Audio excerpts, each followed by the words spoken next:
This is Cheryl Manley from Sharing Love of Paper. I'm so glad you could join me today. How do you start when creating scrapbook pages? I think the easiest way is to start with one of Stampin' Up's scrapbooking workshop kits and find pictures that will go with it. So easy. Just print my pictures the sizes directed, follow the step-by-step instructions. But that doesn't always work when I have specific pages I want to finish. For example, right now I'm working on a scrapbook about a 2-month-long trip we took around the U.S. For something like this, for each set of pictures, it's easiest for me to start by looking for a layout that will work with the pictures I want to use. This tells me what size I need to print my pictures. But I can still use scrapbooking workshops to make it easier. This notebook is where I start. Inside are the instruction brochures from scrapbooking workshops I've purchased but not yet used. It allows me to quickly flip through and find a layout with papers that will work. It's much faster for me to start with a kit, even if I modify it, than to gather my own materials. In this particular case, I've found that the Weekend Adventures scrapbooking kit had papers and layouts that would work for some of the pages for this trip. I won't be using all the titles and embellishments because my themes are different, but the colors and layouts can be adapted nicely for what I need, and of course titles and embellishments can always be used on something else. Before I show you my adaptation process, here's a quick look at how these kits work. You've probably seen they have cutting guides for the papers, and then assembly directions for all 3 double-page layouts. When I'm going to adapt a kit like I'm doing here, I don't like to cut into it until I know what I'll use for all 3 layouts, just in case I want to make changes. For example, this layout here, I'm going to be using a special gatefold sheet protector that I got years ago, and I suspect that might mean I want to change this layout. So I won't be cutting pieces for this page until I decide for sure what I'll be doing for the entire gatefold layout inside and out. You'll see more about this later. The other thing that I do is go through and mark all the pieces that are specifically cut for photo mats. You can see I simply write mat or perhaps double mat where that applies. Since I might change the size and or number of photos, I'll wait to cut those later. Also, I go through and decide if there are things I want to change. For example, I've decided I want to rotate this layout. That puts these patterned paper strips horizontal, and I'm not sure I like having them different sizes when they're arranged that way. Since the rest of the paper is just scrap anyway, I can easily cut both pieces to 6 by 11 instead of cutting one smaller. So you can see that I wrote a note to myself that I wanted to do that. Basically, I've marked any changes I might want to make, so when I cut the papers, I will keep those possibilities in mind. Next, I print my photos, sizing them based on the layout and any changes I want to make. Then I cut my papers and trim my photos, which brings me to another reason that I don't always cut the photo mats. I usually print my photos so I can trim them with a white border that gives me the look of a photo mat. Sometimes I choose to mat them beyond that, but sometimes I don't. I like to save as much of the materials as possible so I can make extra pages from each kit. Now this first layout will end up looking quite different because I'm rotating it. Also, though I have 2 4x6 photos, actually more than that, I'll be using a flip-flap, but they are not both in the same orientation, so that will force me to make more changes. For this other page, I've got more photos than what the layout shows, so I'll need to decide what I'm doing about that. I might use flip-flaps, or I might just modify the layout to hold more photos. As I mentioned earlier, I won't be using all of the decorative elements that came in the kit. For example, this piece says, "The Great Outdoors." It doesn't fit well with the topic of my photos, so I'll have to decide which ones I will use. I'll bring in the materials for these 2 pages and set them out.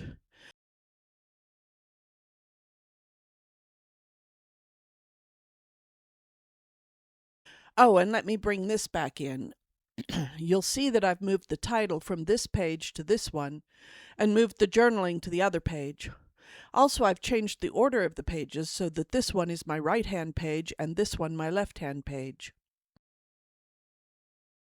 One of the things I do when I have a large piece of patterned paper that will be sitting on top of another one is to gut the inside so that I can use that paper for something else. I thought I'd just show you how I do that. Stampin' Up's paper trimmer makes it so easy to do this. Here are the different pieces. I was just kind of playing around with the pieces before starting this video. I start by figuring out exactly where this paper goes, then measuring how far in from the edge it is.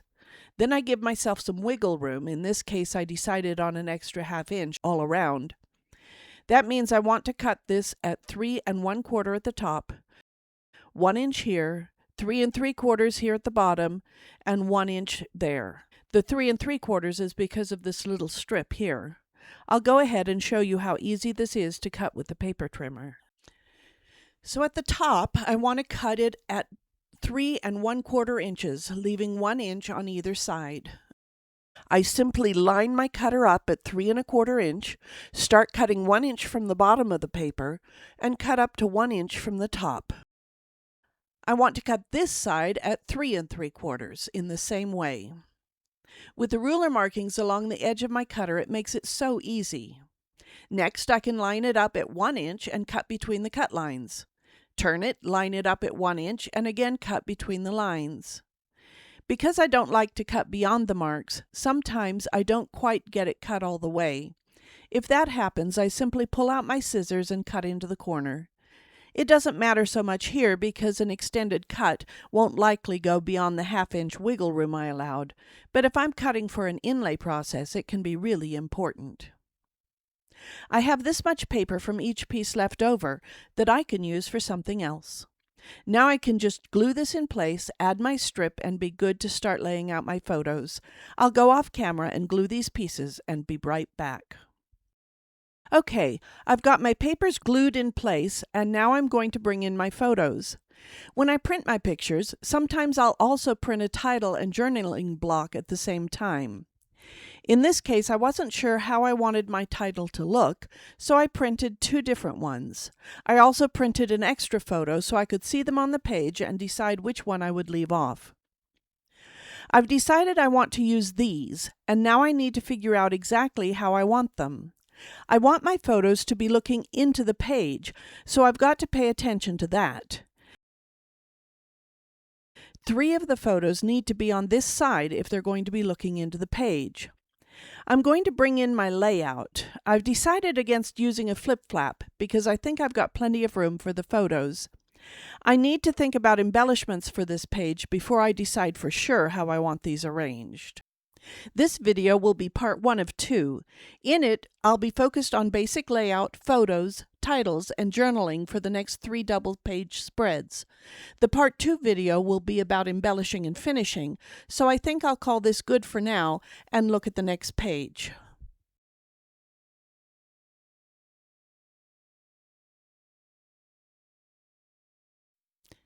So for the second page, this is my layout example.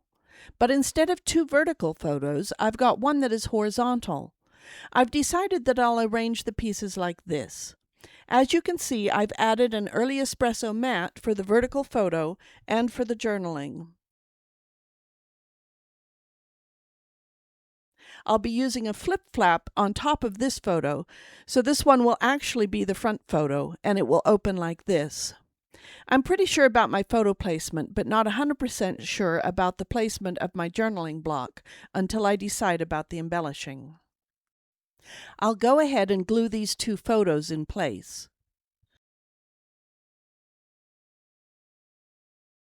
Oh, I felt that slide a bit. There, it's straight now. Oh, actually, I want to move this down a bit. That means I'll need to bring in a glue eraser to remove some glue, but I really want this a bit lower. There. Now to glue this one in place. I don't really need to bring in the ruler because I can judge by the plaid. Like I said, I'm not really sure about where exactly the journaling block will go until I figure out my embellishing. And I need to go ahead and get the glue eraser and erase that glue. I'm still not sure how I want to do these. I want them to be a little bit random. I wanted this to be right here, but with the photos all facing the way they're facing, I don't think that'll work. For now, I'm going to set these aside, erase the glue off camera, and bring in the next project. All right, now I'm working on project number 2. I chose this particular layout because the 2 pages won't really be related.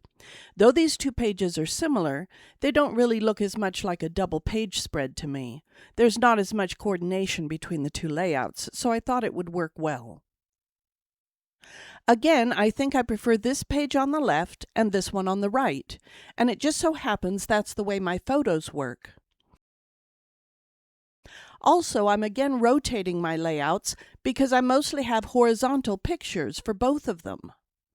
I'm not certain yet how closely I'll follow the layout. We'll see. I've gone ahead and pulled the die cut pieces that were designed for these 2 pages, and I'll set those aside for now. And this is the large picture for the page with a single photo.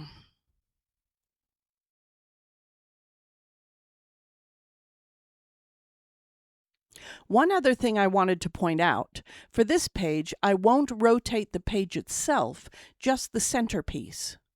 Also, I saw no point in wasting an entire sheet of cardstock so that I could have 2 1/2-inch strips showing top and bottom. So I cut 2 1/2-inch strips to go top and bottom, and I'll tape them to this green patterned paper. So let me go ahead and show you what I mean.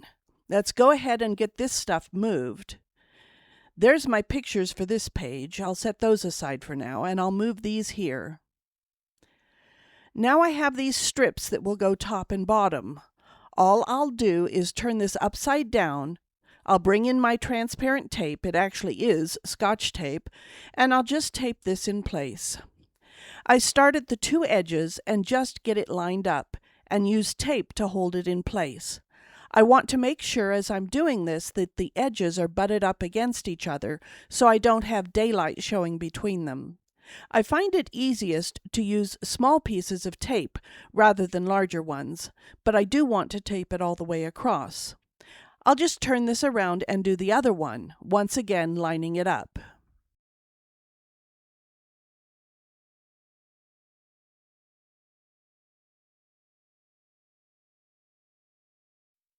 All right, there's my base page. It's important that I'm keeping the same orientation because otherwise the trees would be sideways. That's something that's important to think about when you rotate a sketch, and you'll see that on the next page I didn't think about it when cutting my pieces. Anyway, I'll continue with this layout by bringing in this piece that's designed to go in the center. Once again, I don't want to waste all the paper that's behind there, so I'll go off camera, gut that, and be right back. Okay, so I've gone ahead and cut out this piece from the middle. I left plenty of room to line it up, but I still have a good piece of this paper to use for something else. I wanted to point out that this piece is taller than it is wide. So when I turn it, it's wider than it is tall. So I need to make sure I've turned it that way. I'll go ahead and glue this in place, and then I'll be back with my photos. With that piece glued in place, it's time to bring in my photos. If I turn this sideways, I think I prefer it this way, but I need to flip these because of the direction he's facing. I have 3 landscape photos and 1 portrait photo. I think I want them something like that.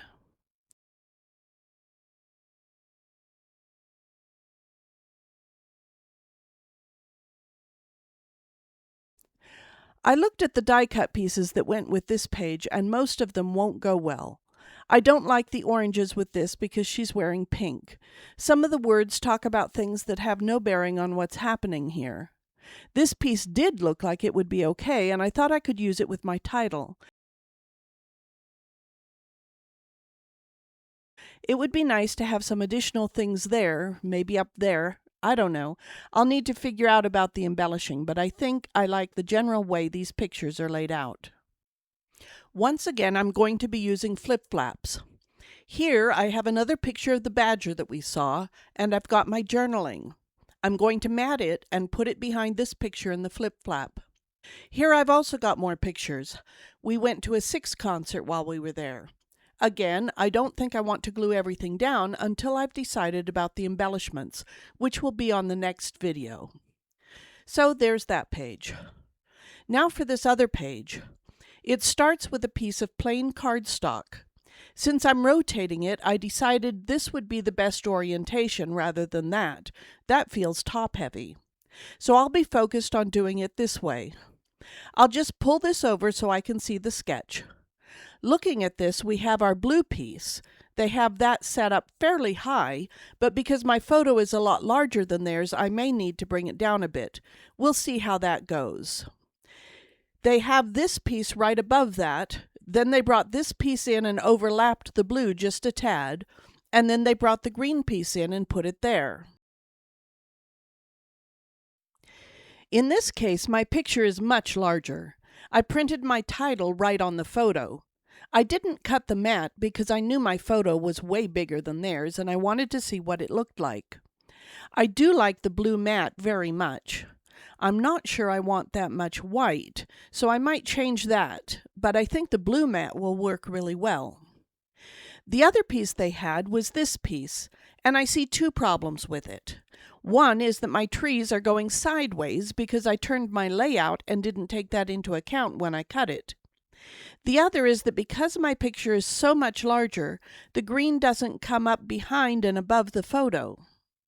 I'm feeling very grateful that I cut out the center of that other piece because that gives me a piece I can play with here.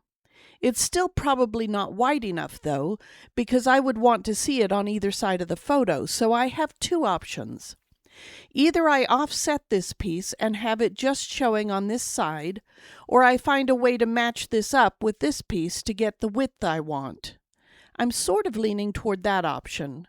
I do think I want to move this down so I have room to move this down and bring this in.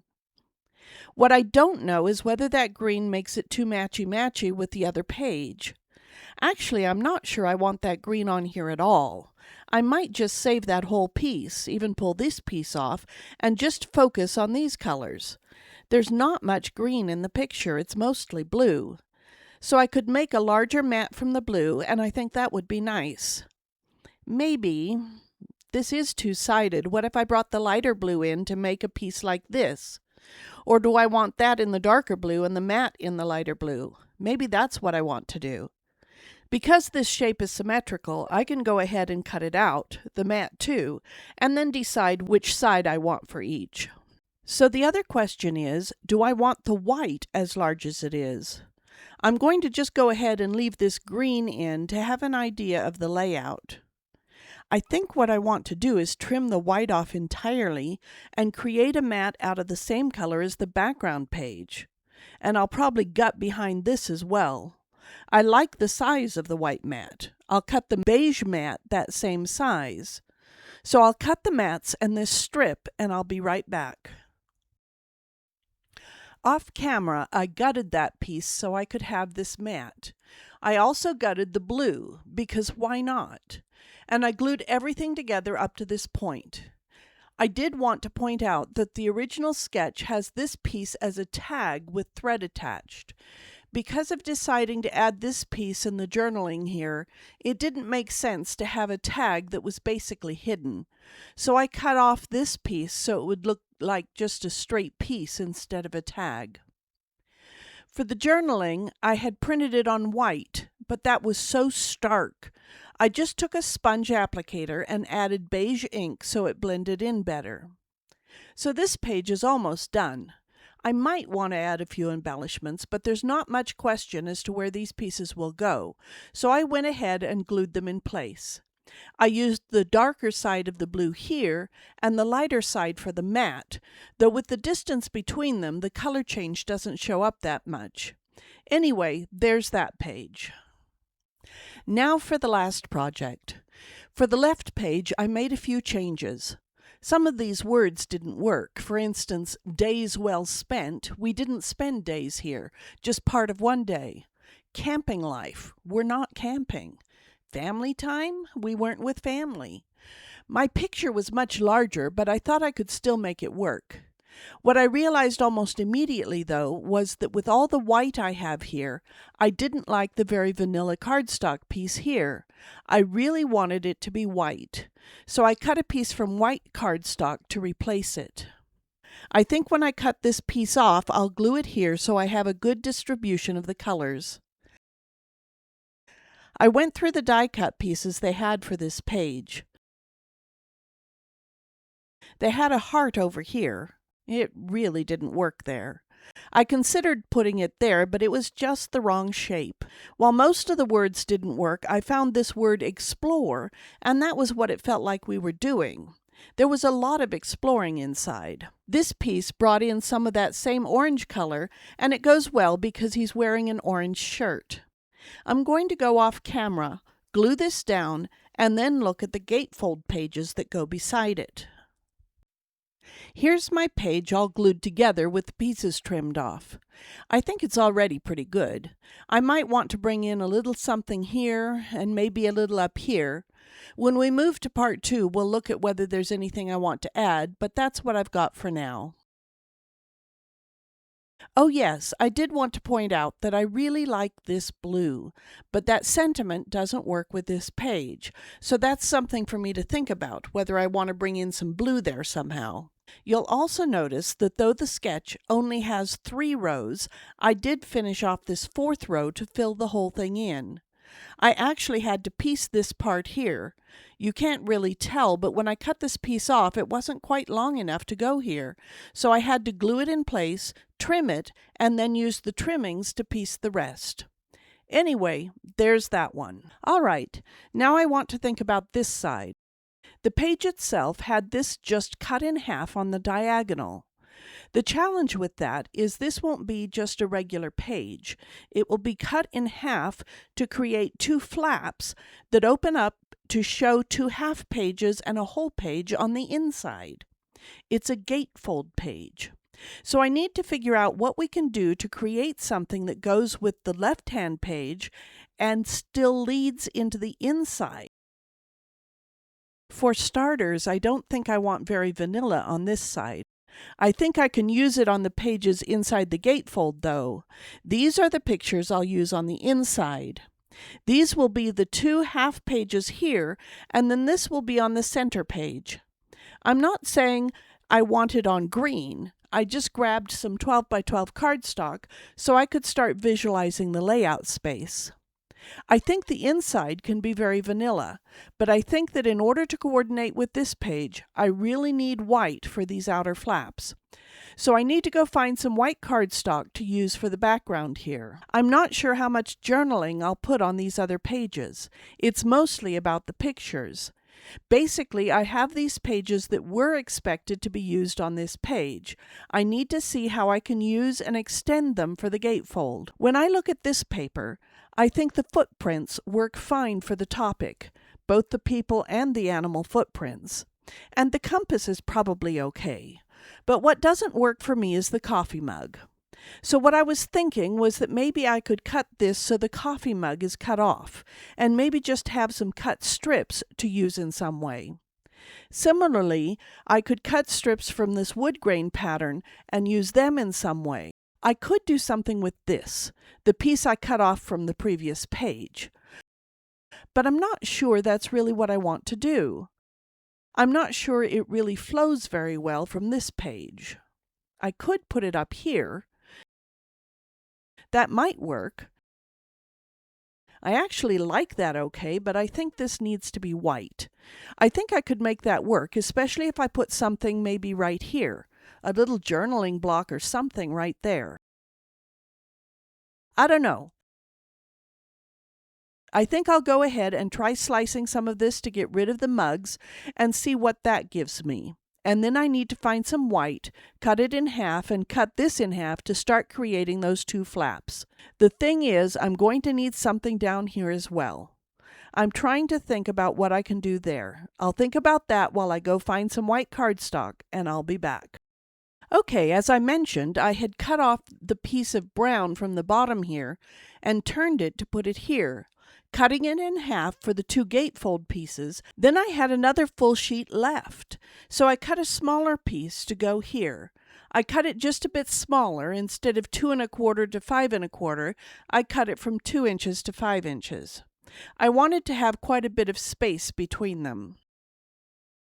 I'm toying with adding these pieces and adding some journaling there, but it will depend on what I want to do for embellishing. I think I'll go ahead and glue these down and call it good for now. Then I'll look at the inside of the gatefold. This is going to be what you see when you open those gatefold flaps. As you can see, I did what I talked about and made strips without the coffee mugs on them. I thought those would work well on either side. Then I had a couple of strips of coffee cups that I had cut off and thought I could use the reverse side of them here. I need to decide if I'm happy with that or if I want to bring in some of this wood grain. Or I could do both. It doesn't always have to be an either-or question. I just am not sure about the blue.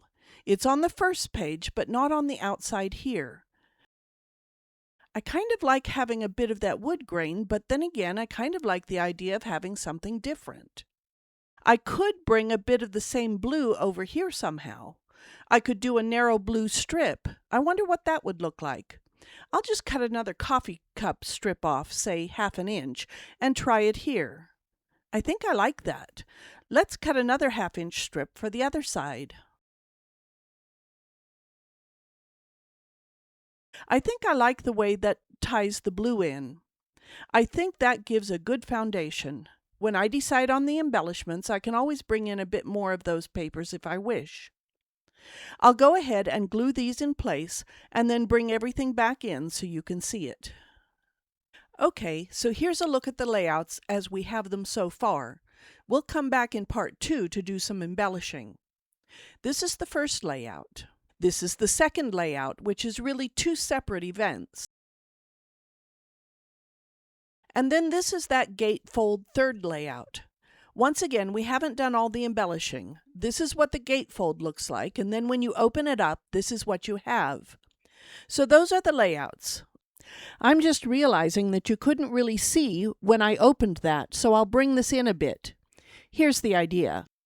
I do hope you've enjoyed this process video. As always, as an independent Stampin' Up! Demonstrator, I'd love to have you choose me, Cheryl Manley, as your demonstrator when you make purchases from Stampin' Up! I would earn a small commission on any purchases you make, but that would not affect your price. Simply help cover my costs and time for making these videos. Please remember to click that thumbs up, leave me a comment, and subscribe to my channel if you haven't already done so.